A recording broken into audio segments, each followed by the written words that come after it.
ॐ भूर्भुवः स्वः तत्सवितुर्वरेण्यं भर्गो देवस्य धीमहि धियो यो नः प्रचोदयात् ॐ शांति शांति शांति नमस्कार दोस्तों this is my fourth video on the book Final Talks by Annamalai Swami. I start with a question the devotee asks, but still I must keep up with the inquiry. Annamalai Swami, if you remain in the self, inquiry will not be necessary. If you move away from the self and go back to the mind, you then have to inquire again and go back to yourself. Question. To whom does this intensity to realize the self arise? It has to arise to the I that ultimately has to disappear. Annamalai Swami answers, who is this I? It is neither the body nor the mind. If you remain as the self, there is neither body nor mind. So, what is this I? Inquire into it and find out for yourself. When you see the rope, what happens to the snake? Nothing happens to it because there never was a snake. Similarly, when you remain as the self, there is a knowing that this I never had any existence. All this is the self. You are not separate from the self. All is you. Your real state is the self, and in that self there is no body and no mind. This is the truth, and you know it by being it. This I am the body idea is wrong. This false idea must go, and the conviction I am the self should come to the extent that it becomes constant. At the moment, this I am the body idea seems very natural for you. You should work towards the point where I am the self becomes natural to you. It happens when the wrong idea of being the body goes, and when you stop believing it to be true, it vanishes as darkness vanishes when the sun appears. This life is all a dream within a dream, within a dream. We dream this world, we dream that we die and take birth in another body. And in this birth, we dream that we have dreamed. All kinds of pleasures and suffering alternate in these dreams, but a moment comes when waking up happens. In this moment, which we call realizing the self, there is the understanding that all the births, all the deaths, all the sufferings, and all the pleasures were natural dreams that have finally come to an end. Everyone has experienced dreams within dreams. One may dream that one has woken up from a dream, but that waking up is still happening within a dream. Our whole lives are dreams. When this dream life and a new one begins, there is no knowledge that both dreams are happening in the underlying dream of samsara. Bhagavan has instructed us in Who Am I to see the whole world as a dream. When realization comes, nothing will affect you because you will have the firm knowledge that all manifestation is an unreal dream. Question. When I was in Germany, I used to meditate in front of Bhagwan's picture and feel very peaceful. One day, while I was sitting as usual in front of Bhagwan's picture, a light started emerging from the eyes of Bhagwan. It flowed out of the photo and embraced me. Soon afterwards, I went into a peaceful, blissful, timeless state that I had never experienced before. I totally forgot about my body, time, and my surroundings. There was only peace and consciousness. That experience made such a deep impression on me, it created a strong yearning in me to regain the experience, but I never got it back. No matter how much I try, I never feel that I am getting any closer to it. How can I get this experience back? Annamalai Swami reply. By constant self-inquiry, who had the experience and who lost it? Who has the yearning to regain it? Who has all these thoughts about it? If you follow this approach, you will ultimately realize who you really are. The experience you had did not come from somewhere else. It is already within you. Find out who had the experience. Question.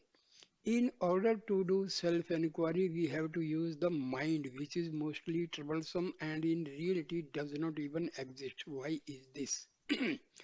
Annamalai Swami replies, the mind that we use for self-inquiry is the pure mind, the sattvic mind. By using this sattvic mind, we do self-inquiry to remove the impure mind, which is rajas and tamas. If you keep on doing self-inquiry with the sattvic mind, ultimately this sattvic mind will be dissolved in the self. Question. Some time ago, I felt very depressed and could not get out of this state. One day, while I was doing Giri Pradakshina, which I do every day, I stopped on Bhagwan's bridge, the parapet wall of a culvert about 4 miles from Ramana, and started meditating on horizontal with closed eyes. Suddenly, the depression lifted and was replaced by peace. This depression has not returned. Annamalai Swami, the one who had the depression was not you. Your real nature is peace. Don't identify yourself with either the mind or with the depressed state it produces. These are not you. Question. After this depression left me, I found that I was always in a peaceful state. Soon afterwards, I met an Indian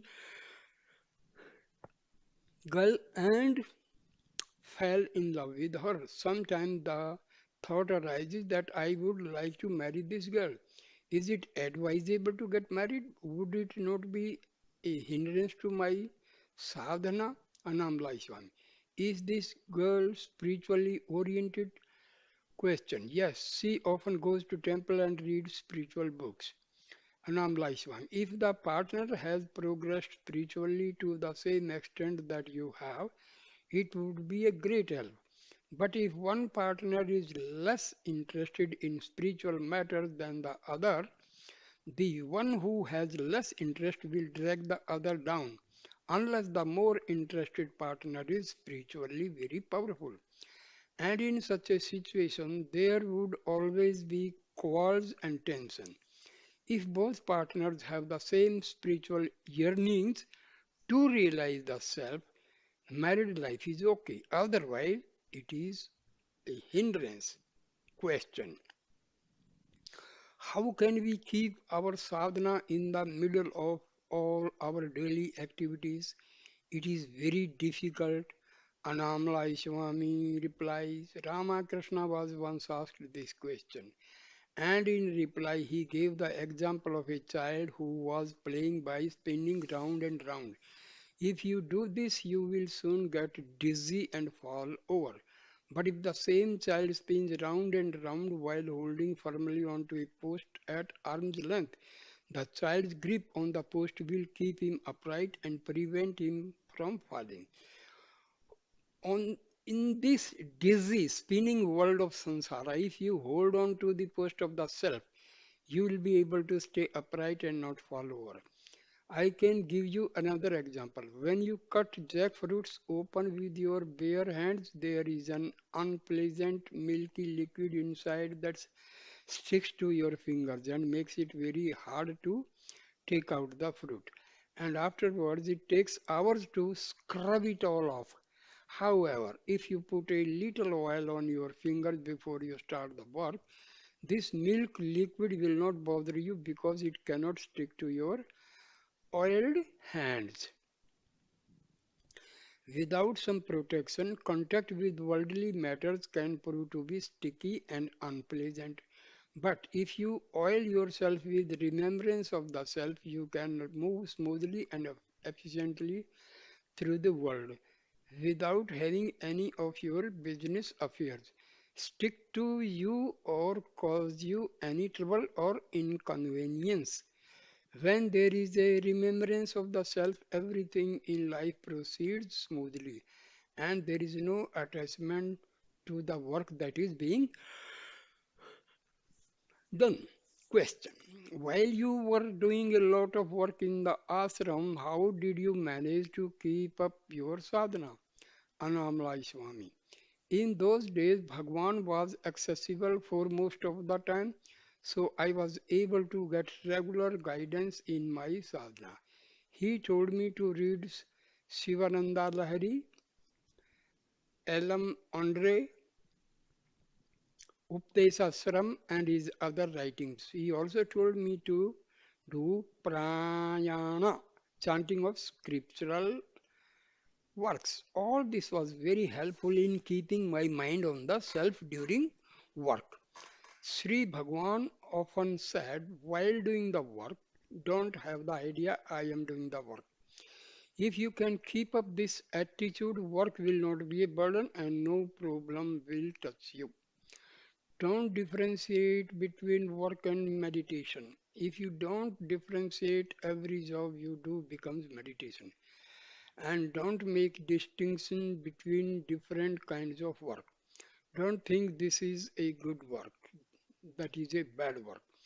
If you treat all work equally and work you do will be beneficial for your sadhana.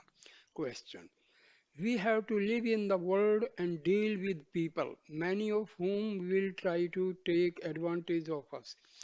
Being quiet and detached is one thing, but should we be so quiet and uninterested that we allow other people to take advantage of our passivity?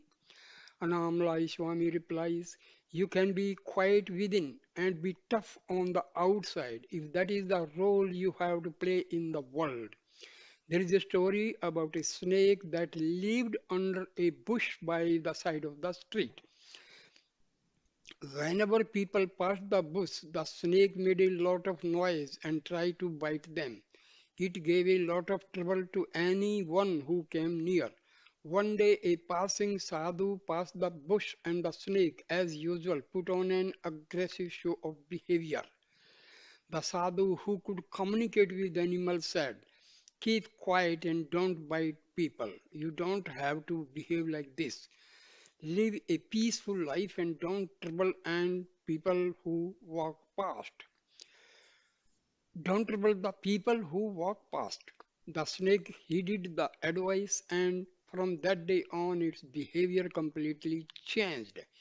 It sat quietly under its bush and never troubled any one of the people who walked past.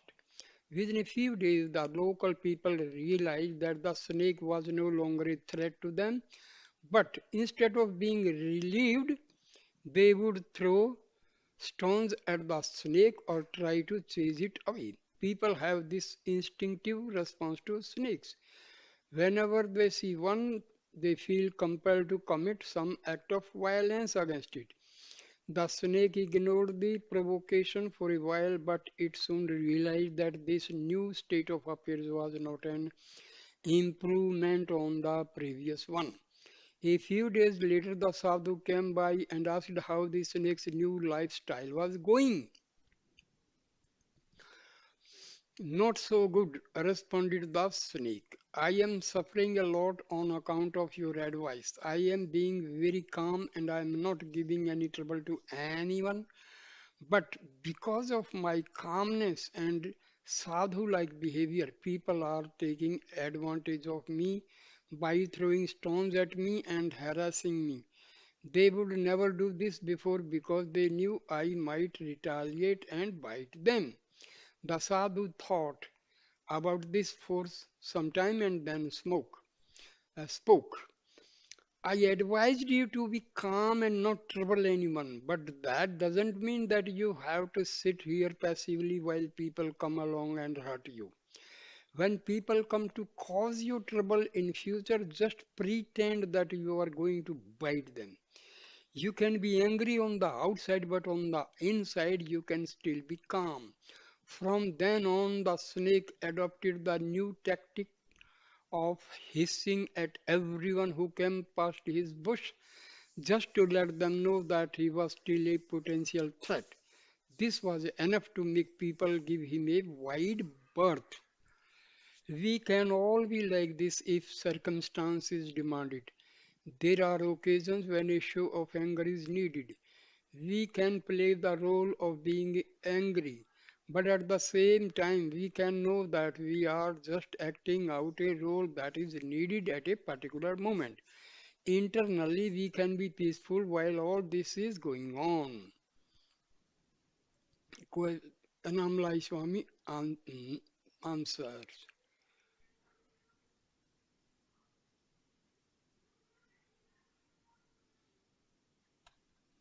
The same reply continues. Gyanis usually come to their last births with a mountain of punyas on account of what they have done in their previous lives. The jnani cannot experience all these punyas himself, but those who come into contact with him can receive them as blessings. The same thing can be said for all the papams that the jnani bring to his final life. A poor man can suddenly become rich if a millionaire takes a liking to him and give him a lot of money.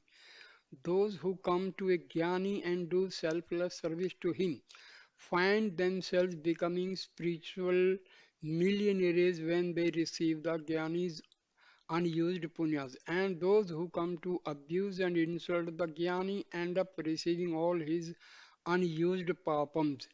This is an automatic process. The Jnani does not pick and choose the people who are going to be the recipients of these punyas. This transfer happens automatically. Devotees grow spiritually by receiving all these blessings. They reach heights that would be difficult or impossible to reach through their own efforts. My own life illustrates this. When I was very young, I stayed alone, doing all kinds of spiritual practice by myself. I doubt that I could have experienced the truth of the self through my own efforts. Fortunately, grace brought me to Bhagwan, and through Bhagwan's grace, I had the opportunity to serve him. My proximity to Bhagwan and the work I did for him made me ready for the truth. I learned this lesson about the necessity of being in the Gyani's presence early on in my time at Ramana. After a few weeks there, I found myself disappointed by the attitude of many of the people I found around Bhagwan. They seemed to be more interested in gossiping than in doing meditation. I knew that Bhagwan was a great man, but I did not feel comfortable living with people whom I thought were not taking the spiritual life very seriously. I decided to leave the ashram and meditate by myself. My attempt to run away was not successful. Bhagwan's grace and power brought me back from Polur, the place I had run away to. As I sat in front of Bhagwan on my first day back, Bhagwan looked at me, and while he was looking, I began to hear the words of one of the verses from Ulladu Narpadu Anubandham resonating in my heart. The supreme state which is praised and which is attained here in this life by clear inquiry, which rises in the heart when association with the sadhu is gained, is impossible to attain by listening to preachers, by studying and learning the meanings of the scriptures by virtuous deeds or by any other means. I had never read this work before, so I don't know How these words managed to repeat themselves inside me. No one else heard them except me. The words praises association with the Jnani, saying that association with such a being is far more productive for sadhaks than doing spiritual practice by oneself. After hearing these words, I got the courage to stay on at Ramanasramam and serve Bhagwan. Question. You said that by serving a jnani one could receive his unused punyas as a blessing. Does one not need a lot of punyas of one's own merely to have the opportunity to meet a jnani and serve him? It is not just a question of good luck. Annamalai Swami, yes, one of our saints has written a verse to this effect. Those who have accumulated punyas in many lives, those who have purified their minds to some extent, those who have made a big spiritual effort over many lives, these kinds of virtuous souls will get association with a realized Guru, and by his grace they will come to realize the truth. If you want to get out hot, you have to go near a fire. If you want water, you have to go to a well. And if you want grace to realize the self, you will have to go to a jnani.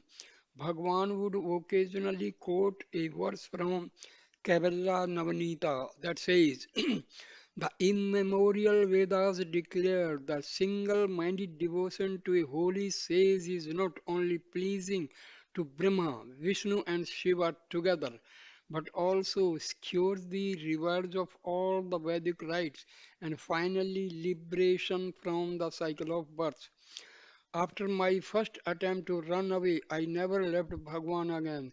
I never went anywhere else to do my spiritual practices. I just listened to what my Guru told me and I carried out his instructions to the best of my ability. Then one day in the hall, Bhagwan turned to me and said, your karmas are over. I had this great opportunity to surrender to a Guru like Bhagwan, to trust him and to serve him.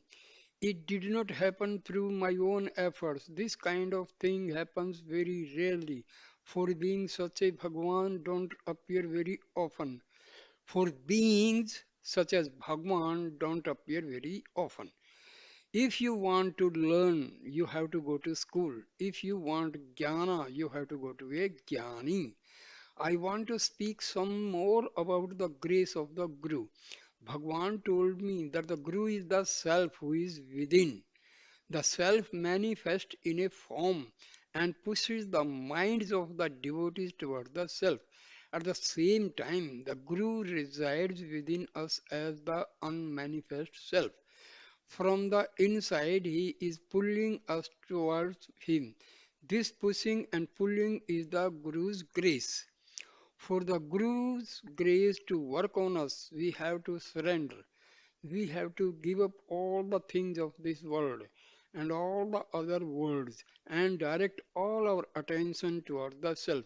If we want anything in this world or the next, our energy will be dispersed in these desires, and to fulfill these desires, we shall have to reborn again and again.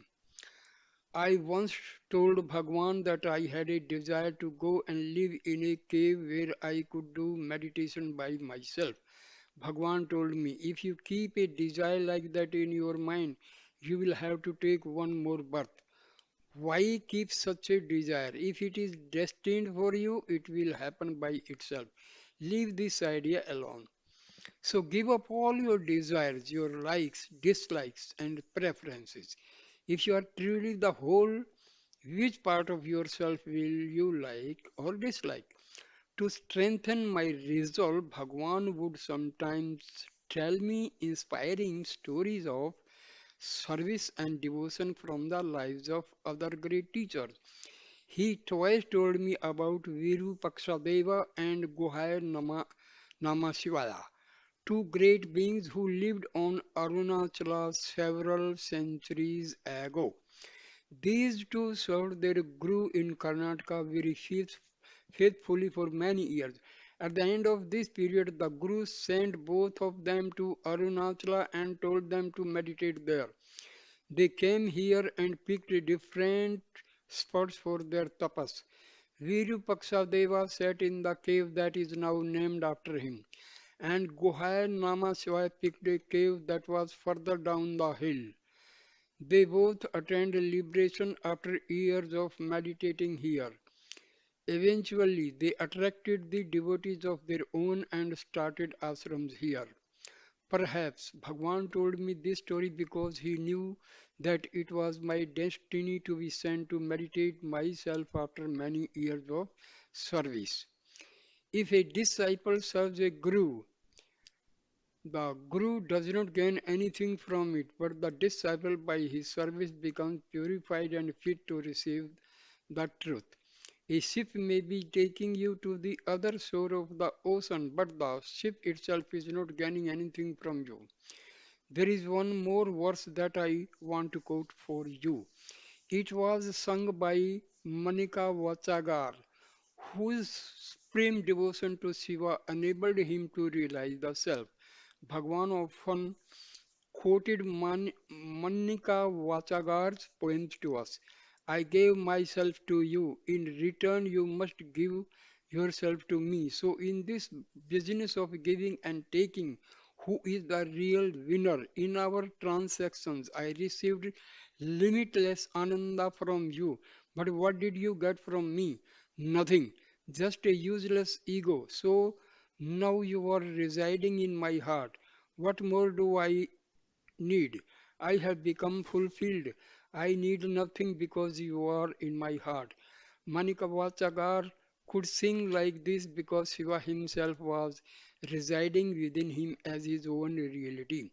His desires were fulfilled, he needed nothing.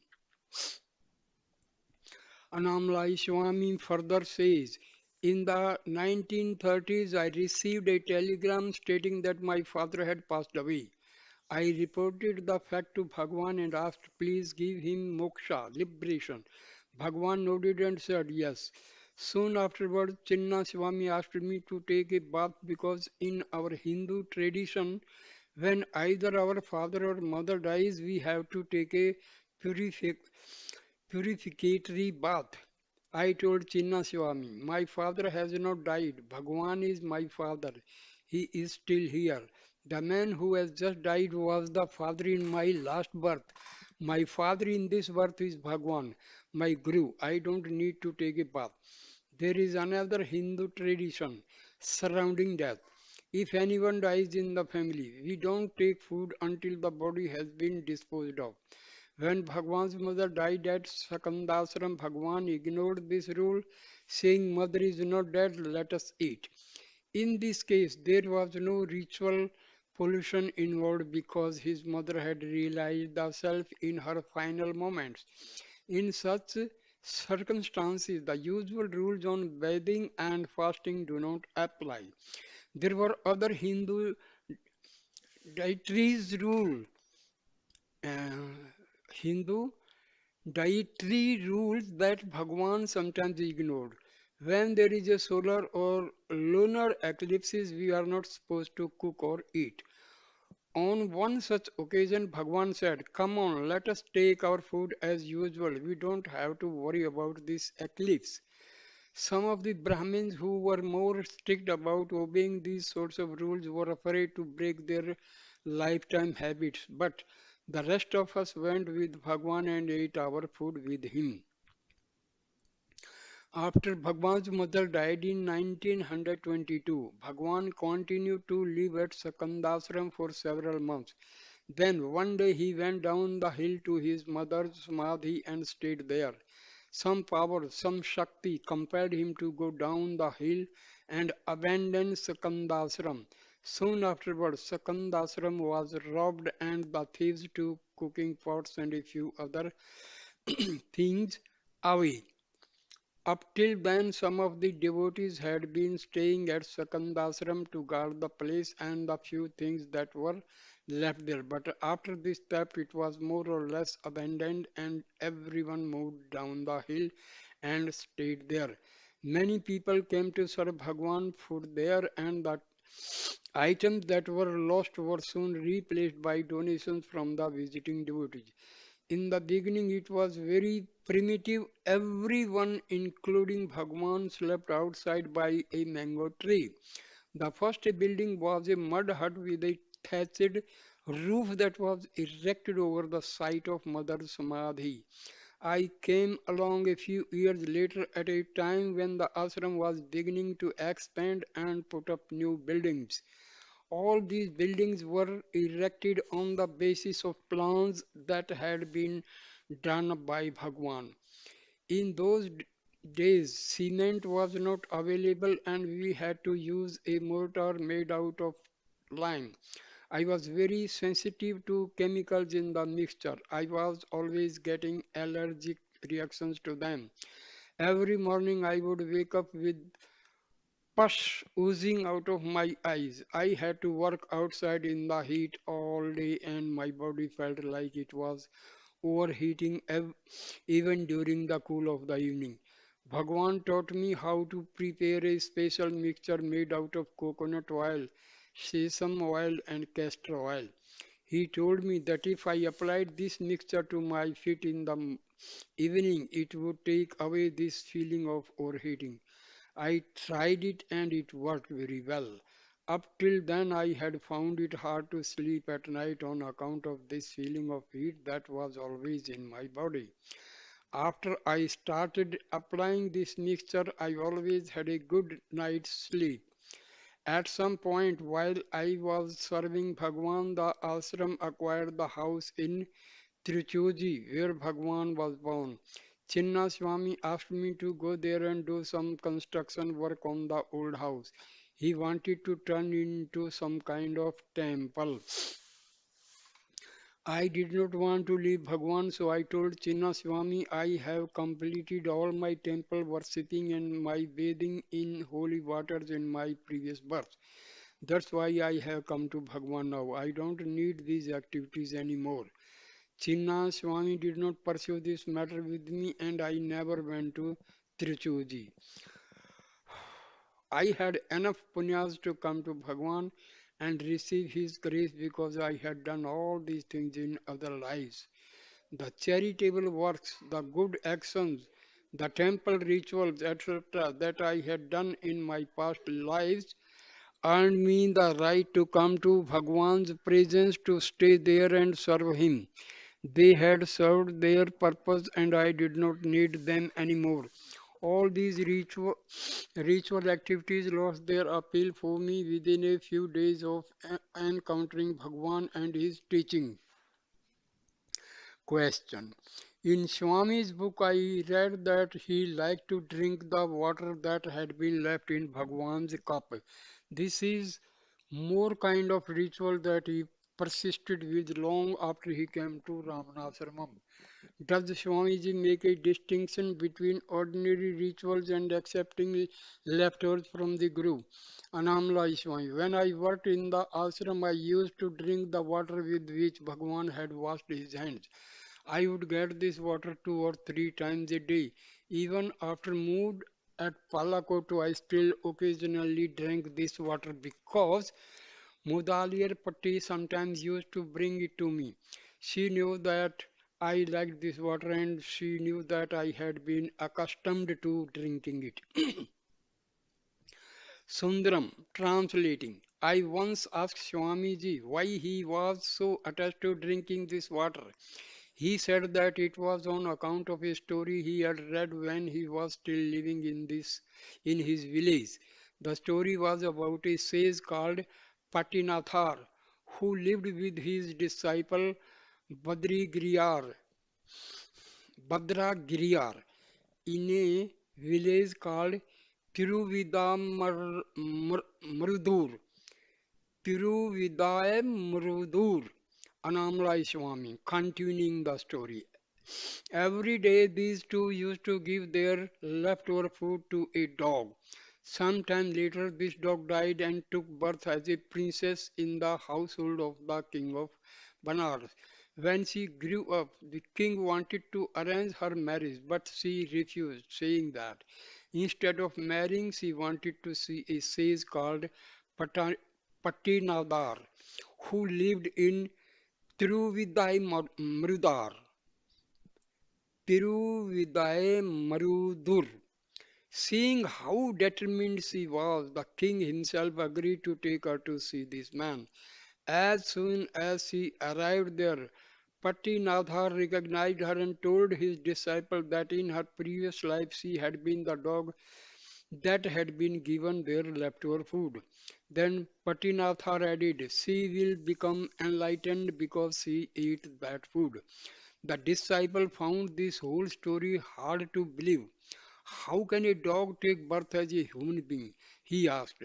And how can she get enlightened merely on account of having eaten this food? Patinathar answered, I will show you, and then proceeded to walk to a nearby Shiva temple. The princess and the disciple followed. As they stood together inside the temple, Shiva appeared in front of them in the form of light. The light engulfed both the disciple and the princess and absorbed them into itself. Patinathar was left standing alone. He asked Shiva, I am all alone in this world now. Please tell me how I can also merge with you. Shiva replied, take this bitter tasting sugarcane with you and visit my temple. Each time you visit a temple, taste the sugar cane. If it tastes very sweet there in the temple, you will attain samadhi and become one with me. Patinathar followed these instructions and visited many temples, but during this period, which lasted many years, each time he tasted the sugarcane in these places, it always tasted bitter. Finally, he arrived at Thiruvanantiyar, a small town near Madras. He bit into the sugarcane, and in the moment that its sweet taste touched his tongue, he attained Mahasamadhi and physically disappeared. It was the memory of this story that made me want to drink Bhagwan's leftover water. In 1930s, while I was still serving Bhagwan in the ashram, I developed a severe stomach ache. One of Bhagwan's doctor devotee decided to take me to Madras for a checkup. I was examined there, but the cause of the stomach ache was not found. As I was about to return to the ashram, I remembered the story of Pattinathar and decided to visit the temple at Thiruvanantiyar on my way home. I had heard from other people that when Pattinathar dematerialized in the temple, he left a Shiva lingam behind. When I went to pay homage to him in his Samadhi temple, I saw that this lingam was still there. Question. During deep meditation, peace is there all the time, but there is still a feeling that peace is something that can come and go. I know that this is just an idea, but I want to eliminate this idea and have the direct experience of the peace that never comes and goes. Bhagwan says, you are always the self. It is just your notion that you are not the self that has to be got rid of. How does this happen? Annamalai Swami. The self is peace and happiness. Realizing peace and happiness within you is the true realization of the self. You cannot distinguish between peace, happiness, and the self. They are not separate aspects. You have this idea that peace and happiness is within you. So you make some effort to find it there, but at the moment it is still only an idea for you. So ask yourself, to whom does this idea come? Who has this idea? You must pursue this line if you want to have the idea replaced by the experience. Peace is not an idea, nor is it something that comes and goes. We are always that, so remain as that. You have no birth and no death, no bondage and no freedom. It is perpetual peace and it is free from all ideas. The I am the body idea is what is concealing it. This is what has to go. Question. So, the notion of being the body and the mind comes back and covers the experience. Annamalai Swami. Yes, yes. This idea, I am the body, is not there during sleep. Everyone enjoys sleeping, and the reason we enjoy it is because there are no thoughts there. It is the thoughts that arise subsequently that cause us all our trouble. There is no separate entity during sleep because no thought has arisen to create the image of one.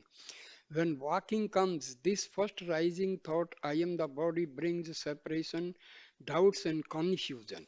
If you can be without it in the waking state, there will be the knowledge, I am Ramana, I am Arunachala. Everything is myself, Rama, Krishna, etc. are all you. It is just this limiting, I am the body, thought that keeps this knowledge, this awareness from you. In the waking state, the jnani has no limiting thoughts, no ego that identifies with a name and a form. His state is crystal clear. Ramana Bhagwan had no ego, no limiting thoughts, which is why he knew himself to be this peace, this happiness. Question. How can we avoid getting attached to the form of the Guru, to his personality, and to the place where the Guru lives? Annamalai Swami. If you completely avoid attachment to your body and mind, then all other attachments will vanish. Identify with that which is neither body nor mind, and all your attachments will go. You can only put your attention on one thing at a time. While it is on the mind or the body, it cannot be on the self. Conversely, if you put attention on the self and become absorbed in it, there will be no awareness of mind and body. Even night, every night during sleep, you let go of your attachment to both the body and the mind, and the result is silence, peace, and an absence of duality. You can have this silence, this peace, and this absence of duality in the waking state by not relieving the rising thoughts that create duality for you. Resist limiting thoughts. Replace them with the thoughts such as all is myself, everything is myself, all animals, all things are myself. What you think, you become. If you understand and experience that everything is yourself, how can you have likes and dislikes? If everything is you, there will be no desire to avoid anything, no impulse to discriminate in favor of anything. If you want to discriminate at all, avoid bad company and bad thoughts. At night, when you suddenly start to experience the cold, you pull a blanket over yourself. Pull the blanket of discrimination over yourself when you feel that there is a possibility of bad company and bad thoughts dragging you down. You may need to do this, but the Jnani will not, because nothing can ever drag him back into the realm of false identifications again. He will always be in that state in which he knows everything to be himself. He will never again have the idea that anything is different or apart from his own self. Annamalai Swami continuing, Bhagwan watched me very closely in the years that I served him in the ashram. One time I went to the mother's temple where many people were talking about worldly matters. Bhagwan called me back saying, why should you go to that crowd? Don't go to crowded places. If you move with the crowd, their vasanas will infect you. Bhagwan always encouraged me to live a solitary life and not mix with other people. That was the path he picked for me. Other people got different and advice that was equally good for them. But while he actively discouraged me from socializing, he also discouraged me from sitting quietly and meditating. during the years that I was working in the ashram. In this period of my life, if Bhagwan saw me sitting with my eyes closed, he would call out to me and give me some work to do. On one of these occasions, he told me, "Don't sit and meditate, it will be enough if you don't forget that you are the self. Keep this in your mind all the time while you are working. This sadhana will be enough for you." The real sadhana is not to forget the self.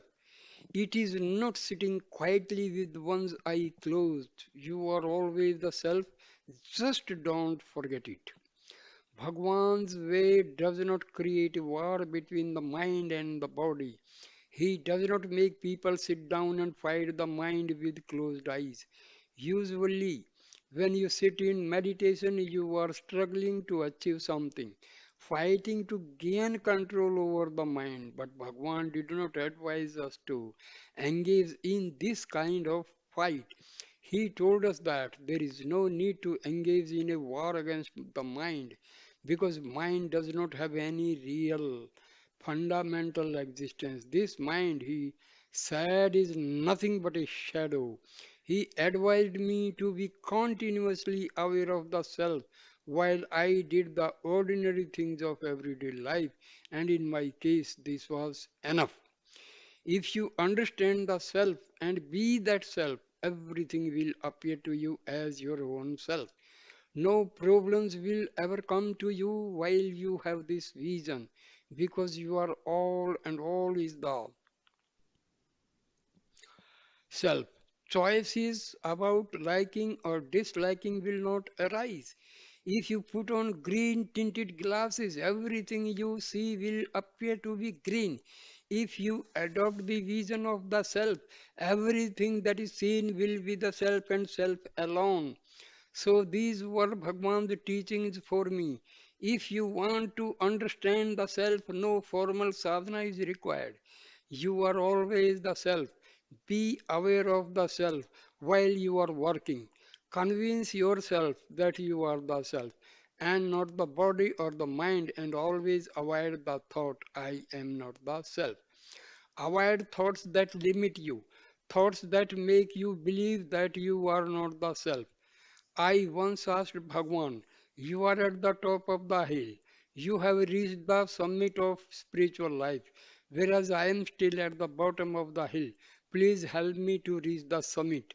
Bhagwan answered, "It will be enough if you give up the thought I am at the bottom of the hill. If you can do this, there will be no difference between us. It is just your thoughts that are convincing you that I am at the top and you are at the bottom. If you can give up this difference, you will be fine." Don't adopt attitudes such as these that automatically assume that you are limited or inferior in any way. On another occasion, I asked Bhagwan, "Nowadays, many people are crossing big oceans by plane in very short periods of time. I would like Bhagwan to find us a good device, a jnana airplane that can speedily transport us to moksha." This time Bhagwan replied, "We are both traveling in a Jnana airplane, but you don't understand this." In this answer to me, Bhagwan would never let me fall into the false belief that I was separate or different from him, or that I was a person with a mind and a body who needed to do something to reach some exalted spiritual state. Whenever I asked him questions that were based on assumptions such as these, he would show me the error that was implicit in the question and gently point me back to the truth, the self. He would never allow me to entertain wrong ideas. Question: what other questions did Swamiji ask during his early days at Ramana? Annamalai Swami replies, "When I first came to Bhagwan, I used to ask questions about liberation, what is bondage, what is freedom, and so on. Vrugnar, who was sitting next to me on one of these occasions, laughed and said, "This body doesn't even know what liberation is and what bondage is." I think he was amused by the innocence of my inquiries. After I began serving Bhagwan, I listened very attentively to all the philosophical explanations that he gave. I also talked to Chadwick and other devotees about various aspects of Vedanta. I gradually absorbed the teachings until a point came where I could say that I had a good working knowledge of Bhagwan's teachings and the various other systems that were being discussed in his presence. In one of his later songs, Murugnar wrote about Bhagwan. You make wise people of those who come to you in an ignorant state. This is the grace of Ramana. I always felt that this was a reference to me. It was not easy in the beginning. When I first came to the ashram, I was so forgetful. I rarely remembered anything that Bhagwan said because I was so forgetful. I used to keep a paper and pencil and write down whatever Bhagwan was saying. I felt that my forgetfulness was a hindrance to observing Bhagwan's teaching. So one day I approached him and said, Bhagwan, my memory is very bad. Could you please bless me with a good one? Bhagwan looked into my eyes for a few minutes without saying anything. From that day on, my memory became very clear and sharp, so much so I gave up carrying my pencil and paper. A woman on a pilgrimage stopped off to visit Annamalai Swami and asked for his blessings and advice. Annamalai Swami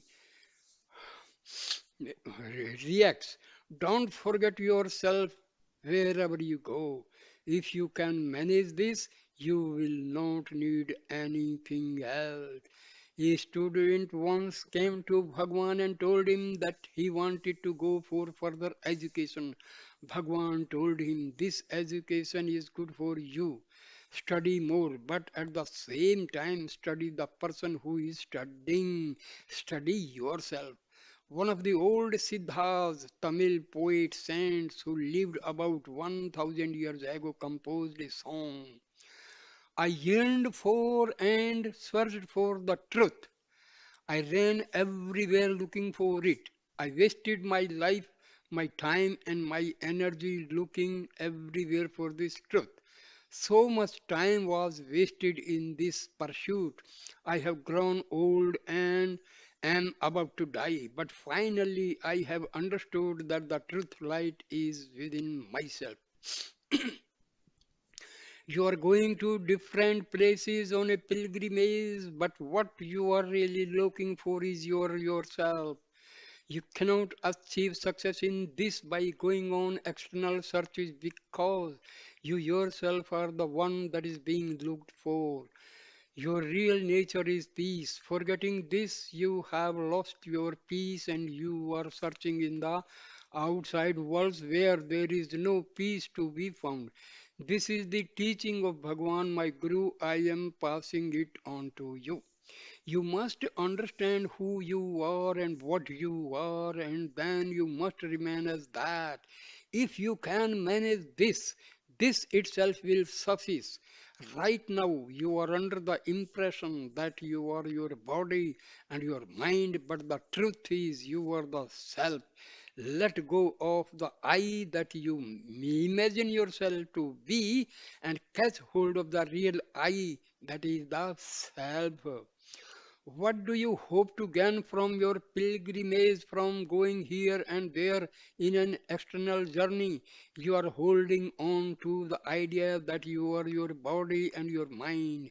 Having assumed this, you are now looking for an external God so that you can worship Him. Though such worship may be beneficial, it will not take you beyond the realm of the mind.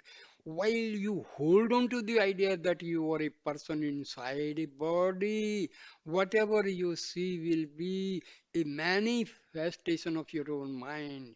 You cannot transcend the mind by worshipping your own external projections. All these external appearances that you see in front of you are Maya. They have no fundamental abiding reality. To find the self, to find what is true and real, you have to look inside yourself. You have to find the source, the place where all these mental projections arise.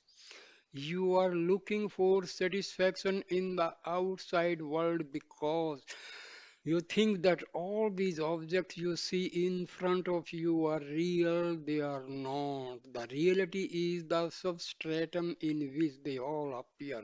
This is what you should be seeking instead of looking for external gods in the different pilgrimage places. An elephant is made out of wood. If we see it as wood, it is wood. But if we get caught up in the name and form, we will see only an elephant and forget that it is underlying nature is wood. All is your own self. This form is different, that form is different, this is more powerful, this is worse. These are all judgments you make when you see separate objects instead of having the true vision that all is an undifferentiated oneness. There may be different varieties of light bulbs, but the current that activates and sustains them is the same. You must learn to become one with this activating current and unmanifest self, and not get caught up in all the names and forms that appear in it. Here is another verse from one of the Siddhas. Because of your ego, you are going to the forest to look for spiritual light. You are looking for this darshan of light in Badrinath and other Himalayan pilgrimage places.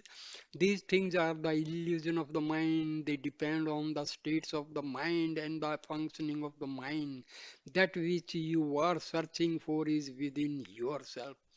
Bhagwan wrote in Ulladunarpadu verse 11, knowing all else without knowing oneself, the knower of objects known is nothing but ignorance. How instead can it be knowledge? All the information the mind accumulates and all the experience it collects are ignorance, false knowledge. Real knowledge cannot be found in the mind or in any external location. The mind sees through colored glasses, and what it sees is tinted and tainted by that color. If your mind is in a spoiled and disturbed condition, the entire world will appear to be in a spoiled and disturbed condition. If your mind is crystal clear, everything will appear to you to be clear and peaceful. Your most important objective must be realizing the self. If you have not done this, you will spend your time in ignorance and illusion. You, your mind, this world, they are all Maya. Don't become a slave to this Maya. Instead, realize the self and let Maya become your servant. I have just remembered another verse from the Siddhas. Many people have struggled years together to realize the self. Millions and millions of people have struggled looking for the light outside themselves. If these millions and millions of people have died without understanding the self that is within them, it is because they did not understand the real path. You must find someone who has followed the right path, someone who has discovered this inner truth for himself and who stabilized himself there. Such a one will give you good advice. He will not send you out on unproductive adventures in the outside world. Following the advice of someone who has not reached this state is simply a case of the blind leading the blind. Neither knows the right path, and both will eventually fall into a big hole. You may find a fruit that is very bitter and decide to improve its flavor.